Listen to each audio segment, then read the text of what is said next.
मेरा क्वेश्चन ये है कि जैसे हम यहाँ पे आए हैं और आस्था हाउसवाइफ, तो यहाँ पे ये जो जीरियाट्रिक पेशेंट का जो केयर होता है वो कैसे किया जाता है, उन्हें इन्फेक्शन से कैसे प्रिवेंट करते हैं, ये ओवरऑल उनकी हेल्थ को कैसे हम इम्प्रूव करते हैं, इससे तो यही जानना है हमें। देखो, जीरियाट्रिक या एल्डरली पेशेंट का मतलब है ऐसा व्यक्ति जो 60, 70, 80 या 90 साल का है ना। Yes, sir. और यंग पेशेंट तुम्हारी उम्र का है या ये बच्चा है ना। Yes, तो रोड ट्रैफिक एक्सीडेंट हो गया था, तो केयर का जो फार्मूला है वो सबके लिए बराबर है। केयर कब जरूरत पड़ती है? केयर तब जरूरत पड़ती है जब डिसेबिलिटी आती है। केयर को समझो कि भाई आप सुबह उठे, आपको आना था, आप अपना लेटरिन गए, बाथरूम गए, नाश्ता किया, कपड़ा पहना, जूता पहना, साइकिल स्कूटर उठाया, चले आए। तो इसका मतलब है कि आप इंडिपेंडेंट हो, आपको किसी भी एक्टिविटी ऑफ डेली लिविंग के लिए किसी की सहायता की आवश्यकता नहीं है, आप इंडिपेंडेंटली वो काम कर सकते हो। Yes, sir. अब बुजुर्गावस्था, जब आदमी 70, 75, 80, 85 साल का हो जाता है तो उसका शरीर जीर्ण शीर्ण हो जाता है और उसको हर छोटी बड़ी चीज़ के लिए मदद की ज़रूरत पड़ती है। हो सकता है कोई वृद्ध ऐसे मिलें जो अपने कमीज के बटन खोल बंद ना कर पाएं, हो सकता है कोई वृद्ध ऐसे मिले जो अपना जूता खुद से ना पहन पाएं, हो सकता है कुछ वृद्ध ऐसे मिले जिनके दांत नकली डेंचर लगे और अपने डेंचर निकाल खुद से ना पाएं, सोते से पहले या हटा ना पाएं, हो सकता है कोई वृद्ध ऐसे मिले जिनको चलने में बहुत दिक्कत हो, घुटनों में इतनी ज़्यादा आर्थराइटिस हो कि बाथरूम तक जाना उनके लिए हरकुलियन टास्क है। अभी आपसे कहा जाए भाई नीचे चली जाइए, ऊपर चली जाइए, आपको 1 मिनट लगेगा। पर बुजुर्ग आदमी को अगर रात में 4 बार बाथरूम करने के लिए भी उठना है तो उनको बहुत एनर्जी लगानी पड़ती है। धीरे धीरे उठेंगे, 5 मिनट पे पैर नीचे करेंगे, फिर घुटने पे हाथ लगाएंगे, फिर छड़ी या वॉकर पकड़ेंगे, फिर धीरे धीरे बाथरूम तक जाएंगे, रास्ते में सुसु निकल जाएगी, उससे उनको परेशानी होगी, फिर निकलेगी तो कपड़े गीले होंगे, फिर कैसे रात में कपड़ा बदलेंगे, कितनी बार कपड़ा आएगा, कौन बदलेगा, कौन धोएगा। तो ये सारी चीज़ें होती हैं जो वृद्धावस्था के साथ हमारे अंदर आती चली जाती हैं, जो सभी में आनी है। इसके लिए हमको सेंसिटिव होना चाहिए और सेंसिटिविटी आनी चाहिए हमारे मन में। तो वृद्धावस्था कोई अभिशाप नहीं है, वृद्धावस्था कोई हरकुलियन टास्क भी नहीं है, वृद्धावस्था कोई बहुत कठिन मैथमेटिक्स भी नहीं है। ये जीवन का फेर है, समय का फेर है कि भाई आप 20 साल की हैं तो आप एडल्ट हो गई, आपका अंदर शारीरिक और मानसिक पूरा पर्याप्त विकास हो गया, सब अच्छा चल रहा है। पर 10 साल बाद तो 30 की हो जाओगी। Yes, sir. और अगले 10 साल बाद 40 की हो जाओगी। 2-4 दांत गिर जाएंगे, डेंटिस्ट के पास जाओगी, इम्प्लांट लगवाओगी, Yes, sir. ब्यूटी पार्लर जाओगी, डाई लगवाओगी, है जी।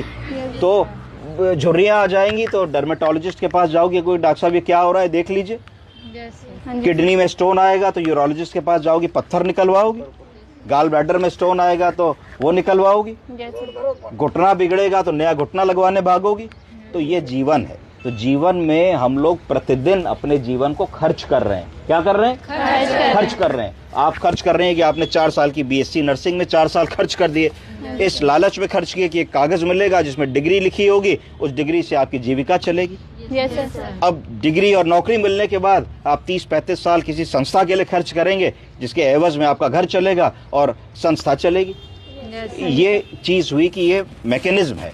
अब बारी है कि बुजुर्ग आदमी की जो रिक्वायरमेंट है, बुजुर्ग आदमी थोड़े स्लो हो जाते हैं, थोड़े सेंसिटिव हो जाते हैं, थोड़े डिफिकल्ट हो जाते हैं। क्यों डिफिकल्ट हो जाते हैं? अब तुम एक बात पूछोगे उनको सुनाई नहीं पड़ेगा, तुम्हें 4 बार पूछनी पड़ेगी, तुम चौथी बार में इरिटेट हो जाओगी, बाबूजी 4 बार पूछा आप बता ही नहीं पा रहे हैं भाई। Yes, ये नहीं करना है ना। तुम्हें लगा कि भाई वो डॉक्टर को दिखाने आए, बैठे हुए हैं, अब पता लगा उनका नंबर आया, उतनी देर में उनको वॉशरूम आया, बाथरूम चले गए। अब तुम कह रहे हो भाई डॉक्टर साहब तो नाराज हो रहे हैं, आपका नंबर था, अब आप फिर थोड़ी देर बाद आइएगा। तो सेंसिटिविटी चार्ट डिमांड करते हैं और थोड़ा सा पोलाइटनेस, कंफर्ट, लव और अफेक्शन डिमांड करते हैं। यही वृद्धावस्था है, कोई बहुत रॉकेट साइंस नहीं है। दूसरी एक चीज़ समझने वाली होती है कि वृद्धावस्था में हमारी हर ऑर्गन की जो फंक्शनल कैपेसिटी होती है वो कम हो जाती है। आंखें कमज़ोर हो गई, पर्दा गड़बड़ होने लगा तो मोतियाबिंद बन गया तो हमने कैटरेक्ट का ऑपरेशन करा लिया। हाँ जी सर। घुटना खराब हो गया तो हमने घुटना नया लगवा लिया। कोई और प्रॉब्लम हो गई, कान से सुनाई नहीं पड़ा तो हमने हियरिंग एड लगवा ली। Yes, sir. आंखों में कुछ प्रॉब्लम आ गई तो हमने करेक्टिव सर्जरी करा ली। हाथ हिलने लगा तो हमने पार्किंसोनिज्म की दवा कराना शुरू कर दिया। Yes, sir. पेशाब बार बार जा रहे हैं तो हमने प्रोस्टेट के डॉक्टर को दिखा करके प्रोस्टेट की दवा लेना शुरू कर दिया कि पेशाब बार बार जाना रुक गया। कोई मेटाबॉलिक बीमारी आ गई कि चलने पे सांस फूल रही है, डॉक्टर साहब ने कहा कि साहब हार्ट की नस ब्लॉक हो गई, तो हमने अपनी एंजियोप्लास्टी करा के ठीक कर लिया। नहीं एंजियोप्लास्टी हो पाई, उसने कहा बाईपास सर्जरी होनी है, तो बाईपास सर्जरी करा के ठीक कर लिया। तो ये जीवन है, जैसे जैसे चलेगा वैसे वैसे खर्च होगा तो उतार चढ़ाव आएंगे, तो तुमको उसको मैनेज करना है ओल्ड एज में, क्योंकि सारी चीजें कम है, शारीरिक, मानसिक, आर्थिक, तीनों चीज़ों में कमी आ जाती है। इसकी वजह से वो प्रॉब्लम ज़्यादा कंपाउंड हो जाती है। अब जैसे कि इंश्योरेंसेज होने लगे हैं, आयुष्मान कार्ड होने लगा है, पंडित दीनदयाल उपाध्याय कार्ड होने लगा है, बहुत सारी चीज़ें होने लगी हैं, तो उससे जो ट्रीटमेंट है वो ईजी हो गया है।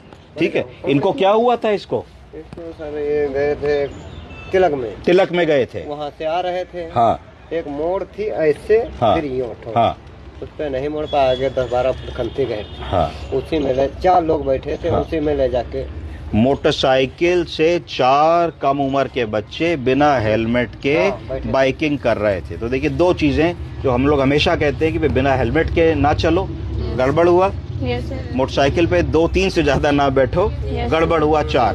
तो ये चीजें गड़बड़ हुई। तो देखो अब उसका रिपरकशन क्या हुआ कि आप पैरालाइज्ड हो गए, आप कोमा में आ गए, आपकी ट्रैकियोस्टमी हो गई, आप डिपेंडेंट हो गए। अब पूरा जोर लग रहा है कि भाई ये इंडिपेंडेंट हो सके। अगर हम इनको इंडिपेंडेंट कर पाते हैं तो धीरे धीरे इनको हम लोग सपोर्ट से खड़ा करेंगे, वॉकर से खड़ा करेंगे। क्या ये फिट हो पाएंगे कि मोटरसाइकिल फिर से चलाएं कि नहीं हो पाएंगे, तो बड़ा प्रश्न होगा जो जीवन भर रहेगा। एक छोटी सी गलती बिना हेलमेट की, ओवर स्पीडिंग की और एक्स्ट्रा सवारी बिठाने की आपकी जान की एक कॉस्ट कर देती है, और ये ऐसी कॉस्ट कर देती है कि इसमें सब घर के लोग परेशान हैं, लगे रहेंगे काम धंधा छोड़ के, सारा रुपए पैसा इसमें लगेगा। और अगर आदमी नहीं ठीक होगा तो बचा हुआ जीवन असिस्टेड लिविंग में जाएगा। कैसे जाएगा? असिस्टेड लिविंग, क्योंकि उनको हर एक्टिविटी ऑफ डेली लिविंग के लिए असिस्टेंस की जरूरत पड़ेगी। जब खाएंगे कोई खाना खिलाएगा, जब लैट्रिन जाएंगे कोई लैट्रिन कराएगा, जब कपड़ा बदलेंगे तब कोई कपड़ा बदलेगा। तो ये हमें बहुत ध्यान देना है। तो एल्डरली पेशेंट्स में भी ये ध्यान देना है हम लोगों को कि उनकी इस नीड्स हैं, अगर उन नीड्स को तुम पूरी तरीके से पूरा नहीं करते हो तो एक्सीडेंट हो सकता है, हैजार्ड हो सकता है, गिर सकते हैं, चोट लगा सकते हैं, फ्रैक्चर हो सकता है, बहुत सारी चीज़ें हो सकती हैं। तो हर चीज़ को समझना है। 5 मिनट उनकी हिस्ट्री ले लो कि सर आपको किसी दवा से एलर्जी तो नहीं है, पहले कभी कोई प्रॉब्लम तो नहीं आई आपको, कौन आपके साथ आया है, क्या क्या बीमारियां आपको हैं, शुगर, बीपी, थायराइड, किस चीज़ की आप दवा लेते हैं, इस समय क्यों आप अस्पताल हमारे यहाँ हैं, क्या ऐसा हो गया कि रात में 2 बजे आपको लाना पड़ा। भाई आज की तारीख में वृद्ध आदमी को कोई 2 बजे मज़े में तो अस्पताल लाएगा नहीं, अगर ला रहा है तो कहीं ना कहीं क्या प्रॉब्लम ऐसी हो गई। तो उसको बिल्कुल भी ईजी वे में मत लो, आप पूरा लग जाओ, जुट जाओ, जितना आपके अंदर ताकत है, अकल है, क्षमता है कि भाई फाइंड आउट करने की कोशिश करो भाई हार्ट में प्रॉब्लम है। ओल्ड एज में एक और प्रॉब्लम मैं बताना चाहूँगा, बहुत बार ऐसा होता है कि जो सिम्टम्स होते हैं वो सिम्टम्स क्लासिकल नहीं होते। अगर यंग आदमी को पेशाब में इन्फेक्शन होगा तो कहेगा साहब पेशाब में जलन हो रही, तो आप समझ जाओगे यूटीआई हो रहा है। बूढ़े आदमी को अगर पेशाब में इन्फेक्शन होगा तो हो सकता है कि वो आपसे ये कहे कि साहब छाती में दर्द हो रहा है। आप कंफ्यूज हो गए, आप हार्ट में ही लग जाओगे और पता लगेगा उसको तो यूटीआई या यूरोसेप्सिस हो रहा है। ऐसा वो क्यों कहेगा? बताओ क्यों कहेगा? थोड़ा मतलब उन लोगों को ये रहता है कि हाँ मतलब क्लियर भी नहीं होता है कि हाँ क्या पेन हो रहा है। इसका आंसर है weak link theory. Weak link theory, तुमने चेन पहनी है गले में? No sir. पहनी है, देखो कुछ है। इसको अगर खींचोगे, माला ही सही, माले को ही अंग्रेजी में चेन कहते हैं। तो अगर खींचोगे तो ये कहाँ से टूटेगी? बीच से टूटेगी, है ना? गलत आंसर, ये वहां से टूटेगी जो सबसे कमजोर कड़ी होगी, वीकेस्ट लिंक।